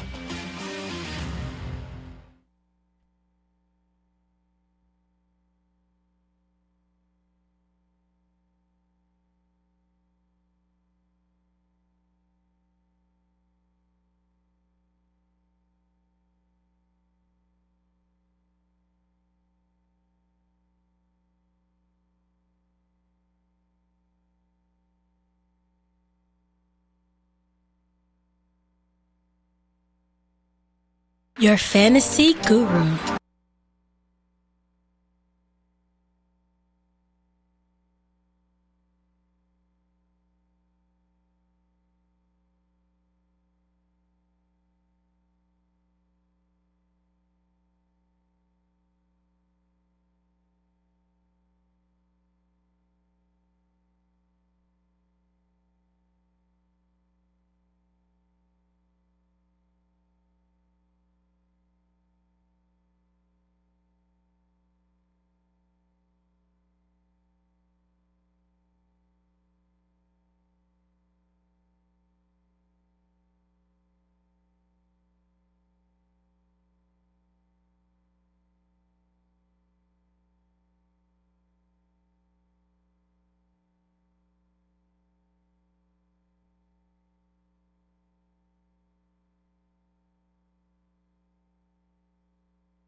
Again, listen daily at 7:25 a.m. for our Comfort Keepers feature. And thanks for listening.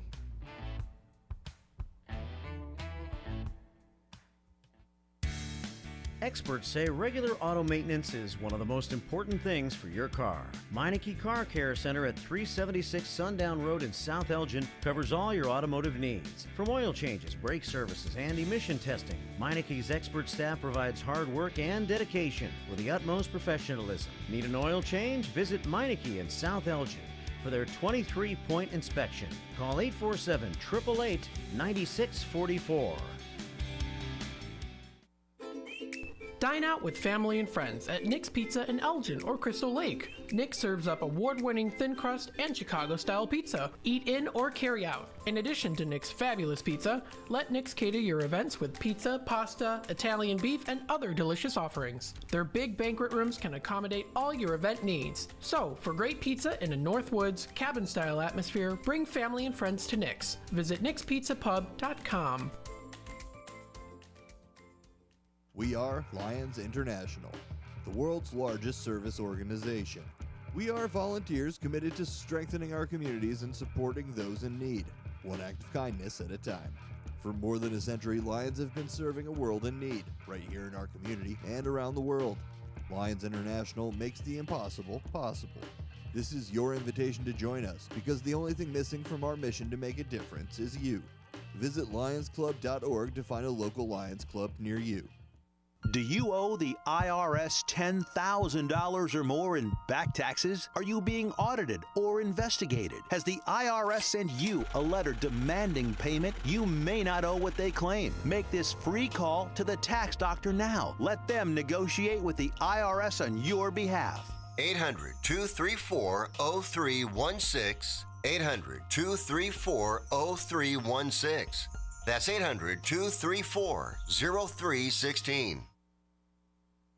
This is On the Rise with Mike Napolitano and Derrick Geyer on 1410 AM WRMN. That's right. You are listening to On the Rise, AM 1410 WRMN. I'm your host, Derrick Geyer, alongside Mike Napolitano. And in studio is our fantasy sports correspondent, Nick Johnston. How the hell are you doing, Nick? I'm doing great. How we doing, boys? Happy Thanksgiving. Happy Thanksgiving. Coming back from it. Hopefully everyone was safe for Black Friday. Any sales done there? So.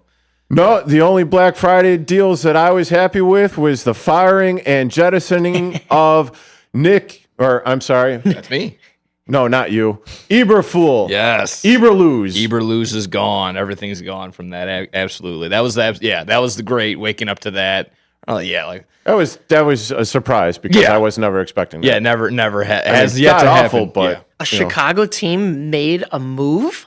Yeah. Well, especially this Chicago team. Yeah. I think it was absolutely even more funny that, make them go out there, do the press conference, and then we're going to fire you. Yeah, right? So one more final opportunity for him to just mess up and fall on his own face, and sure enough, he did it. Just going out with, expect next week to be all right against San Fran.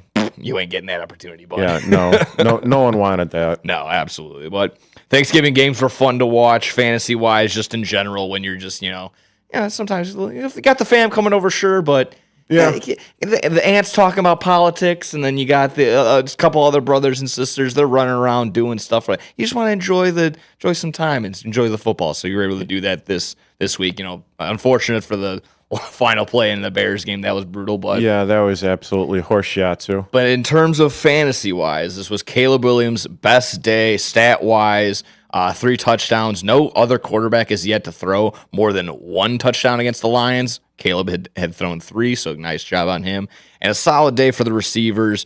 Both Keenan Allen and DJ Moore had a great day. DJ Moore with that long 31-yard touchdown. Keenan Allen had 2 on the day, so solid right there. Again, just another opportunity that tells me Bears offensive players are back to being viable options, especially when we're coming down late in the season. You got playoffs right around the corner. Yeah, and considering the fact that Caleb had about 26 points, the aforementioned Keenan Allen about 24, and then DJ Moore with 23. Yeah. I mean, I'm looking at these and I'm like, oh, the Bears had to have won. No, of course not. Right. No. But I mean, this was in junk time. Yeah, absolutely. And it could have only have gotten better if they actually had a good first half of that game. That too. Which is kind of insane. Yeah, that too.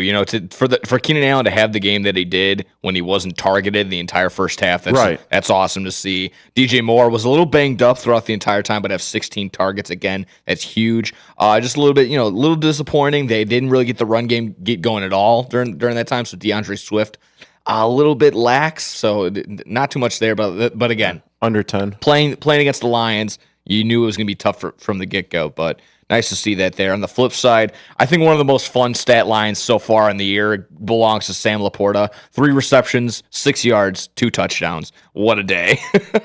So I think that's solid all the way around. But obviously, Did you say 3 touchdowns? No, 3 receptions. Oh, 3 receptions, 3 2 receptions, touchdowns. Okay. 6 yards, 2 I can touchdowns. listen. Yeah. So very similar to a Mike Evans stat line from about a couple seasons ago when he had 2 catches for 2 yards and 2 touchdowns. Are the Lions fugazis for you? Are they a little bit not the Super Bowl contender that everybody was thinking? Because this was a close game with the Bears. This was close for sure. I think the Lions defense kind of not fell apart, but they were a little banged up towards the end. I don't think they're definitely head and shoulders above everybody else right now. It's just you could also just chalk a bad it up game. to There was a lot of divisional injuries, too. matchup too. Yeah, I mean because they're going to play tough. Yeah. Packers, Bears, Vikings. Yeah.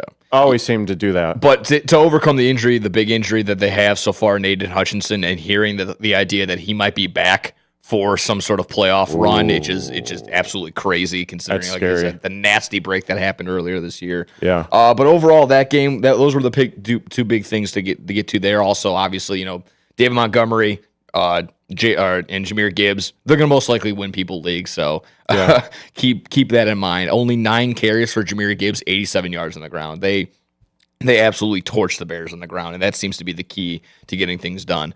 Throughout the other games, nothing else too crazy. Rico Dowdle had a big game for the Cowboys.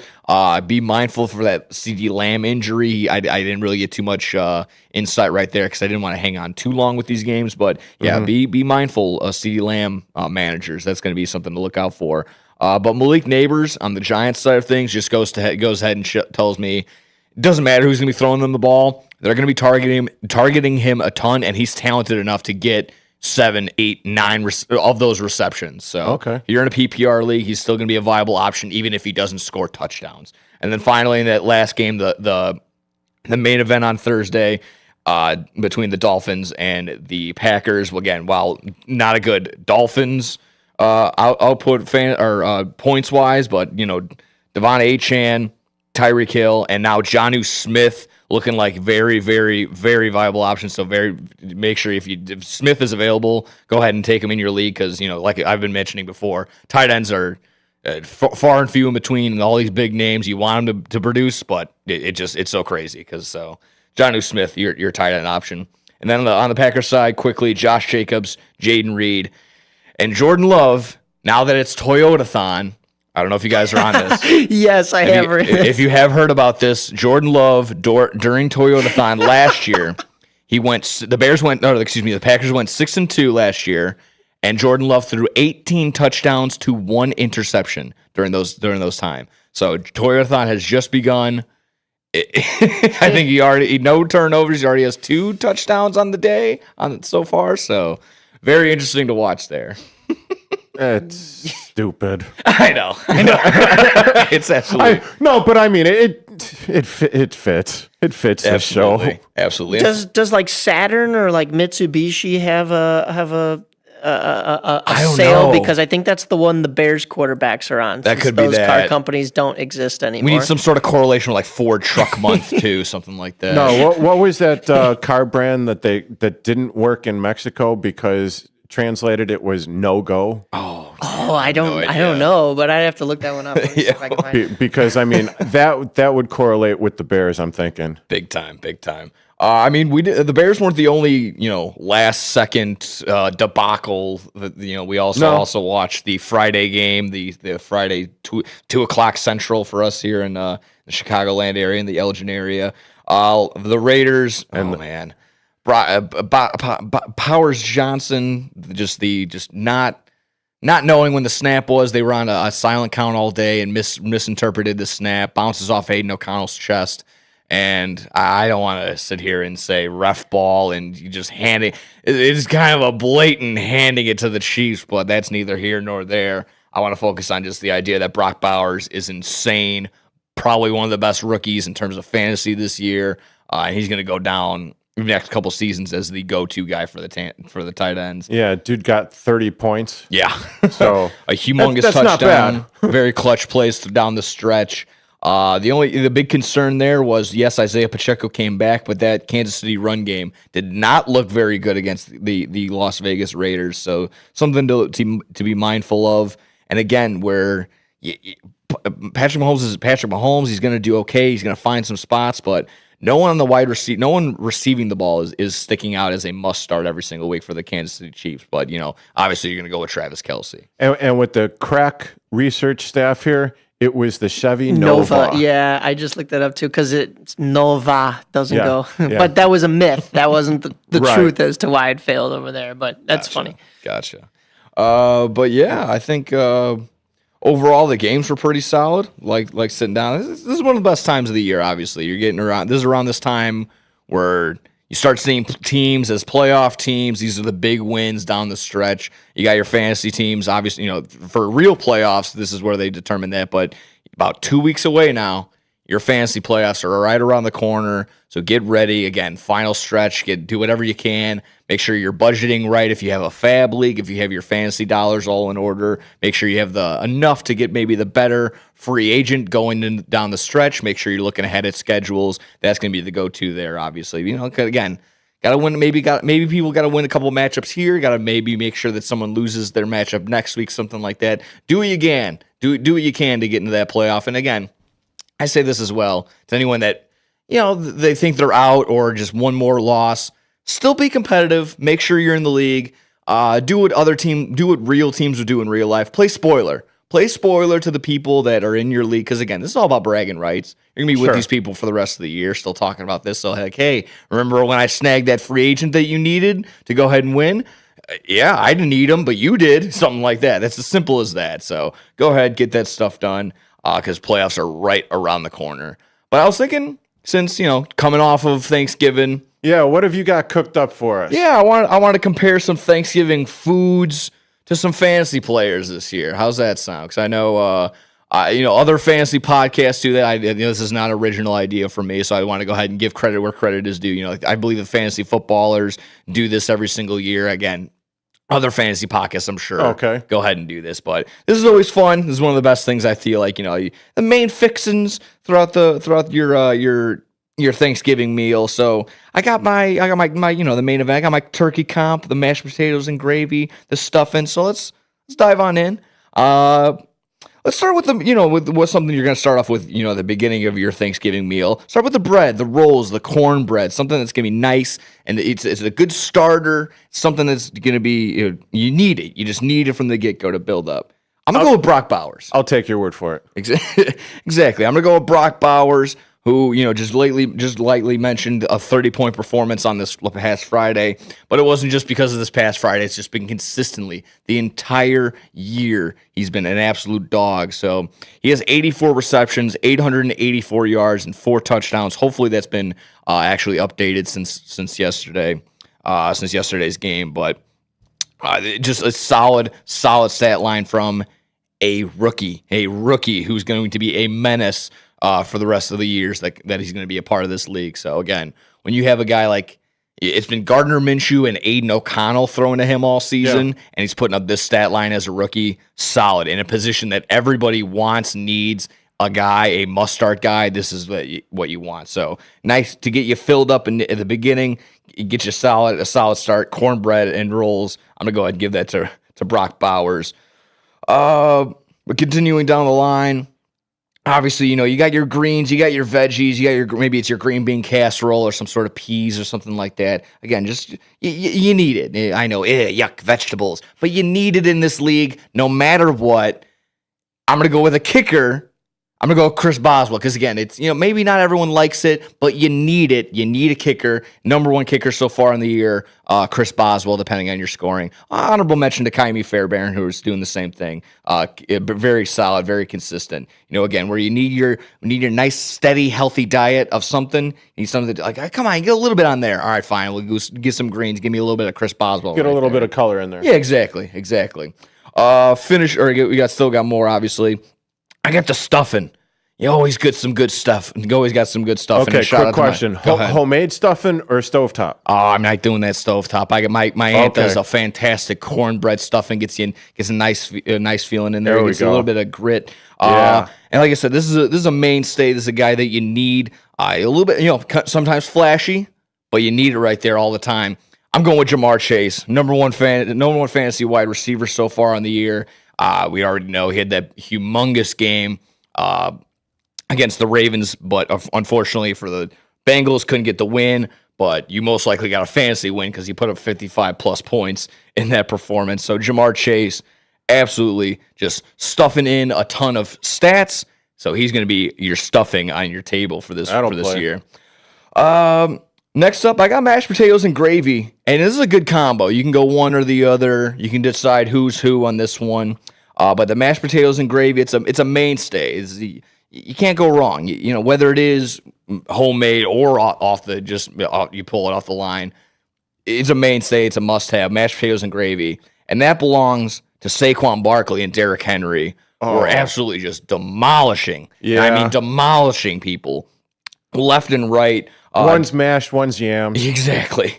Derrick Henry hasn't had a single point performance so far in the year, and obviously Saquon Barkley just coming off a 45-plus performance the other week against. Oh my goodness, I can't remember what the Sunday night game was.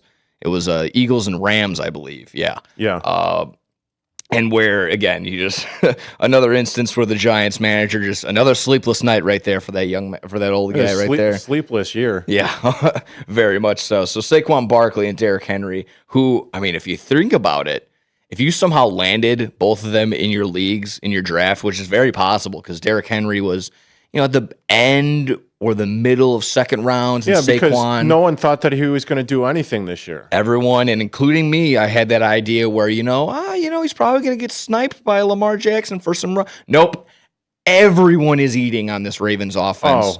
Everyone is having a fantastic time. And they should continue to eat this week because they're going up against the Eagles. Yeah, exactly. That actually might be one of the best matchups on the year. I don't want to be that guy, but I'll throw it out there. Potential Super Bowl matchup. We'll see. We'll see how the cards play. I know I'm not. The Eagles got to fix it up a little bit more and play some teams that are probably more contentious. But I know this is like Bears country and everything, but I really, I'm actually excited for the Lions to make that charge. I think so. It's still gonna be fun. No, I know. True. Yeah. I got it. I'm sorry. Go ahead. No, No. Absolutely. Before we get to before we get to the turkey, obviously the main event course right there. I'm gonna switch it up. Go to the end. You save your desserts for the end. But this is a surprise dessert. A surprise dessert. I was apple, pumpkin, or Portillo's Give me chocolate. Ooh, yeah. I'm Or always down. Portillo's chocolate Always down for a chocolate cake, any sort of pie like that, or throwing a cookie. That's going to be the go-to for me. Okay. But surprise dessert, as in sometimes you got someone that comes to the family dinner. You're like, what's that? What has he got over there? He's never made something. What's he got? Then he pulls out and ends up being the best plate, one of the best dishes of the year. Okay. So that's what I got. This surprise dessert. I'm gonna go Baker Mayfield. A little bit on the outside. Okay. He's a top 5 quarterback, and I say he's surprised because exactly that. Didn't really expect these numbers out of him. No, not at all. So far on the year, 2,000, just short of 2,800 yards, 24 touchdowns, and 9 interceptions. And again, dealing with not a lot of Chris Godwin. Haven't had Mike Evans until about last week. His best receiver is Cade Otton? Yeah. And he's still putting up some solid numbers, dishing it out to Bucky Irving and also Rashard White. But still, I think a nice surprising, you're like, oh man, that was actually not that bad. Baker Mayfield for surprise dessert. People were surprised with him last year, and then I think going into this year, everybody thought, but that was just a one-off. Exactly. And here he is doing it again, and if my memory serves me correctly, better than last year? A little bit better so far. Despite not having his receivers? Yeah. And he's kept his team in games. Absolutely has. We were talking about a couple of weeks ago, coming off of a nice win against the Giants, but just before that, keeping it close against the Chiefs, and then back-to-back weeks keeping it close against the Niners. Yeah. Very huge opportunities right there for the Tampa Bay Bucks, who could probably win their division. Probably have to battle Atlanta a little bit more too, but we'll see how that goes. I got one before we get into the main man, the turkey. When going from Jell-O? the surprise dessert going to the not so good dessert, something that a little faulty, something we were expecting a little bit better. Maybe the fruit cake. Maybe this was a spoiled casserole. Maybe someone, I've had this instance. So maybe they're bringing their dish up to the walkway and they fall and they spill it all. This could be it. This could be it. Them. No good. This is gonna be the guys that have been. Well, highly drafted, maybe expected a big year, and then they've just been having stinkers. Okay. Throwing these quick ones here. C.J. Stroud, Travis Etienne Jr., my brother Quentin Johnston, and then Dawson Knox on all those ends, where maybe Dawson Knox wasn't highly touted, but just having a bad year on a good offense in the Buffalo Bills. Patrick Mahomes? Yeah, he's in the middle. He's in the middle. Okay. Yeah. But definitely C.J. Stroud in my mind, who kind of Nico Collins dependent. When he wasn't there, he fell off the face of the earth, and now it's hit or miss right now. But C.J. Stroud has not had the best sophomore season. Travis Etienne Jr. sure banged up, but again, not having a good season at all. Where he was drafted, most likely the end of first rounds, beginning of second rounds. And again, Quentin Johnston, just my guy. We got to catch the ball. We tried to work down that during the Turkey Bowl when he came over, because they had the family over. All the Johnstons got together. But another surprise, Mooney in Atlanta. Yeah, on the positive end for sure, just for putting up the numbers that he did. Again, unfortunate that he's been a little bit banged up these past few weeks and hasn't had the same result. But yeah, honestly, for him to come out of nowhere and have the performances that he had, yeah, I would say a big surprise for sure. A former Chicago player going elsewhere and having success? Yeah, I've never heard about that. It happens from time to time. Not too bad. Not too bad. But let's get to the main course. Let's get to the turkey. Okay, so you're going turkey, not ham. I'm going always yeah, turkey. Yeah. I mean, I'm Italian, and I'd even go turkey. Different households, different things. I get you on that one. I do understand that people that try and do both. That's Christmas. Ham is turkey. Ham is Christmas. Ham's more Christmas. Okay, I'm sorry. Yeah. Or you could get the 7 fishes, or sorry, that was my little Italian. You mean sleeping with the fishes? No, over there, no, Mr. that's Italian? different. Mr. That's Goomba? very different. You're trying to bring that up because I got the tracksuit on today. Is that what? And Italians don't even really do ham or turkey for Thanksgiving. They do sauce, a bunch of different pastas. Yeah, okay. That's what I was also informed about that as well. Yeah. So main dish. I still had turkey. Give me the turkey. The turkey dish belongs to the number one fantasy player on the year, who's it's not even close. It's by a couple tens of points, go about 30 or so depending on your scoring. It's Lamar Jackson, QB for the Baltimore Ravens. Lamar Jackson having a killer year right now, making up for the fact that other people last year were like, oh, does he really deserve the MVP? He's already got the MVP numbers that he's matching from last year. He's got 3,053 yards, 27 touchdowns, 3 interceptions. That's just passing. He's got a couple of rushing touchdowns on the year as well. And he's close to 600 over 600 yards already on the ground. Right? Yeah, 599. Okay. And 3 rushing touchdowns so far on the year for him. So he's having a solid little season. Again, this is what you want. This is the main guy. This is your main piece right here. Lamar Jackson, again, drafted maybe 4th, 5th, 6th rounds, depending on where you were in certain leagues, but he's helping you a ton this year, and that's your turkey, that's your guy, that's the main piece right there, Lamar Jackson. So I hope that actually fills everyone up, gets everyone going. Like I said, yeah, definitely turkey over hand. That's always okay good too. Sounds good. Yeah. We've got about a minute left, Nick. Yeah. So any surprise games or surprise picks for the remainder of the schedule? Oh, I'm not too sure about this one, but I wish this Sunday night game it should be a little bit more hype than it is. I know the Niners on the downtrend just in some aspects, but that's gonna be huge. Hopefully Brock Purdy is good to go and makes Debo a little bit more viable this week than last. Did not look good. Christian McCaffrey had a bad game, one of the worst games he's had past couple seasons. So yeah, hopefully that's going to be good. Again, Baltimore and Eagles, or the Ravens and the Eagles, that's going to be one of the big matchups there as well. So hopefully everyone's good. Lock in your lineups. Get what you got. Not a ton of games now that 4 games have already been played so far this week. So get your lineups in. Stay positive. Again, even if you're on the outside looking in on playoffs, play spoiler. Do what you got to do. Just to make this league a little bit more fun and competitive and stay how it is. So yeah. So it's still so much fun. Always so much fun here with the fantasy every single time. Oh, sounds good. Sounds like we got stuff going on. So thanks for hopping on, Nick. I appreciate absolutely. it. Yeah, no, I enjoy obviously coming into the studio. Always much more fun and enjoyable in that sense. So You're in second in your league? I'm currently in I'm you currently can brag in a little second. bit. Yeah, I'm currently in second. Where's in the league. Aaron at? Aaron? I think he's in playoff contention. Means he's not in first. He's in playoff contention. Obviously, second place is taken, Aaron. So yeah, well, that's the big thing. I get those numbers First up. place and second place get the bye week, so that's really what I'm worried about. I know I've been sitting at first place for a bit, but like I said, a couple losses here and there. Now, is this the league with the belt? No, it's a different one. Yeah, Okay. that one, like I said, hopefully.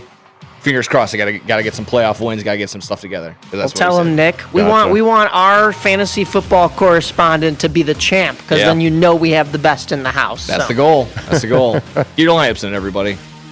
All right. For our guest, Nick Johnson, Fantasy Sports, Aaron Shellen, thank you for joining us. I'm your host, Derrick Geyer, alongside Mike Napolitano. You've been listening to AM 1410 WRMN. And up next is The Truth About Chicago Sports with Marcus Mack. I hope everyone had a great Thanksgiving weekend, Black Friday, and continue to be safe out there. Try not to get too crazy with the shopping, and bundle up because these temperatures are frigid. Later. This is Larry Jones, and I'd like to talk to you about my bank, American Eagle Bank in South Elgin. Has your bank changed names in the last 10 years? Is your bank another faceless branch with headquarters in another city? Are you tired of earning next to nothing on your savings account or certificates of deposit, or does your personal banker treat you like a stranger? If you answered yes to any of those questions, then you're ready for a new banking experience, and American Eagle is the place for you. American Eagle is a locally owned independent bank that's rooted in the community, and American Eagle customers are greeted by name and treated with the respect that they deserve. American Eagle has an innovative program, Eagle Savings, that teaches your children to save while earning prizes and rewards. American Eagle offers great rates on certificates of deposit. My bank is located in South Elgin on Randall Road between the Target and Caputo's and is open Monday through Saturday. Give them a call at 847-742-7400, and a real person will answer the phone. American Eagle Bank, a place where you matter. Your hometown radio station since 1949. We are WRMN AM 1410, Elgin time, 10 o'clock.